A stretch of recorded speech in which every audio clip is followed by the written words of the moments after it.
காவேரி விஜய் கிட்ட போயிட்டு, ஆமா நீங்க இங்க எதுக்காக குடி வந்தீங்கன்னு எனக்கு இன்ன வரைக்கும் தெரியல. எங்க அம்மாவை இம்ப்ரெஸ் பண்ணி என்னை எப்படியாவது கையோட இந்த வீட்டை விட்டு உங்க வீட்டுக்கு கூட்டிட்டு போகணும்னு தானே வந்தீங்க.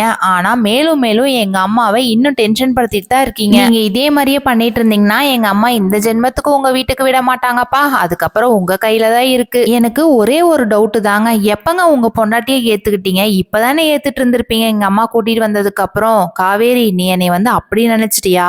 இப்ப இல்ல, நான் அன்னைக்கு கொடைக்கானல் போனோம்ல, அப்பயே உன்னை நான் என் பொண்டாட்டியே ஏத்துக்கிட்டேன். இதை கேட்டதும் காவேரிக்கு வந்து அதிர்ச்சி ஆயிடுது. விஜய் வந்து காவேரி கணத்தை புடிச்சிட்டு, காவேரி நீ இல்லாம என்னால இருக்கவே முடியாது, ப்ளீஸ் என்னோட வந்துரு அப்படின்னு சொன்னதும் காவேரி ரொம்பவே டென்ஷன் ஆயிட்டு அந்த கையை தட்டி விட்டுட்டு, அதான் வீட்டுல வெண்ணிலா இருக்கிறாள், அப்புறம் எதுக்கு சும்மா எப்ப பார்த்தாலும் என் பொண்டாட்டின்னு என்னை சொல்லிட்டு இருக்கிறீங்க, தயவு செய்து இனி என்கிட்ட பேசாதீங்க அப்படின்னு சொல்லிட்டு கோவத்துல கிளம்பி அவங்க வீட்டுக்கு போயிடுறாங்க. காவேரி சொன்னதுனால விஜய் வந்து தாத்தா வீட்டுக்கு கிளம்பி போயிட்டு இருக்கும் போது விஜய் வந்து மனசுக்குள்ளேயே, காவேரிக்கு இந்த வெண்ணிலா தான் பிரச்சனை போல, கண்டிப்பா இந்த வெண்ணிலாவை கொண்டுட்டு போய் ஹாஸ்பிட்டல்லே விட்டுறலாம், வெண்ணிலா அவங்க அம்மாவுக்கு போன் பண்ணிட்டா கண்டிப்பா வந்து பாத்துப்பாங்க, அதுவும் இல்லாம டேக் கேரும் இருக்கிறாங்கல்ல, நம்மளும் போயிட்டு அப்பப்ப பாத்துட்டு வந்துடலாம். காவேரிக்கு வெண்ணிலா தான் பிரச்சனை அப்படின்னா கண்டிப்பா ஹாஸ்பிட்டல்ல கொண்டுட்டு போய் விட்டுட்டு வந்துடலாம். அதுவும் இல்லாம அத்தையும் மனசு மாறி காவேரி நம்மளோட அனுப்பி வச்சாலும் வச்சிருவாங்க அப்படின்ட்டு நினைச்சிட்டு வீட்டுக்கு போறாங்க. வெண்ணிலா ஹாஸ்பிட்டல் போனா நல்லா இருக்கும்னு நினைக்கிறவங்க அந்த வீடியோக்கு லைக் போட்டுக்கோங்க. தேங்க்யூ.